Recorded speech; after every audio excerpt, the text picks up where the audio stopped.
जय माता दी, जय माता दी बोल रे।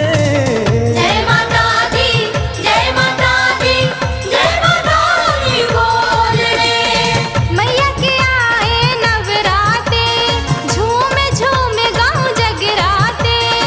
मैया के आए नवराते, झूम झूम गाँव जगराते। तू भी संग मेरे डोल रे, तू भी संग मेरे डोल रे। जय माता दी, जय माता दी, जय माता दी बोल रे। जय माता दी, जय माता दी, जय माता दी बोल रे।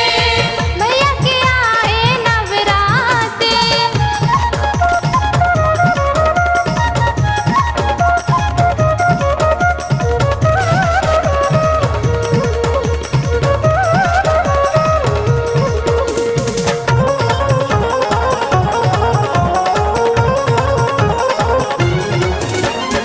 सोलह श्रृंगार तो माँ को भाए, शोभा लगे है नारी।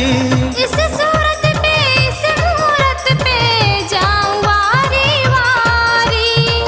जाऊं वारी वारी, जाऊं वारी वारी। भक्ति के रस को घोल रे, भक्ति के रस को घोल रे। जय माता दी, जय माता दी, जय माता दी बोल रे। जय माता दी, जय माता दी, जय माता दी बोल रे। मैया के आए नवराते।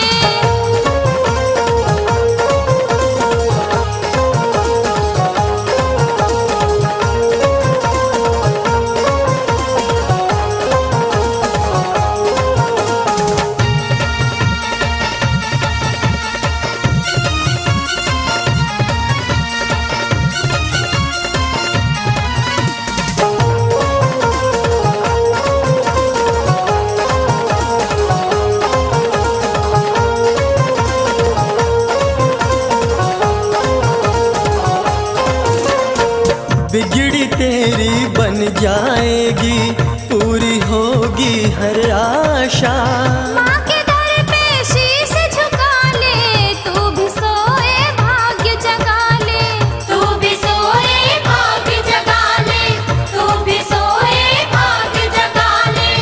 अंतर के पट खोल रे, अंतर के पट खोल रे। हाँ जय माता दी, जय माता दी, जय माता दी बोल रे। जय माता दी, जय माता दी, जय माता दी बोल रे। मैया के आए नवराते।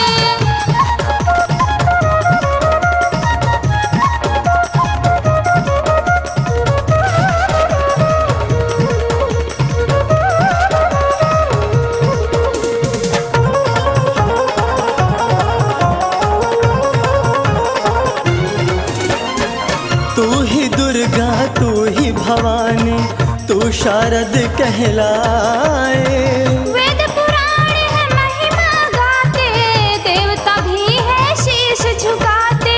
देवता भी है शीश झुकाते, देवता भी है शीश झुकाते। ये वक्त है अनमोल रे, वक्त है अनमोल रे। हाँ जय माता दी, जय माता दी, जय माता दी बोल रे। जय माता दी, जय माता दी, जय माता दी बोल रे। तू भी संग मेरे डोल रे, तू भी संग मेरे डोल रे। हाँ जय माता दी, जय माता दी, जय माता दी बोल रे।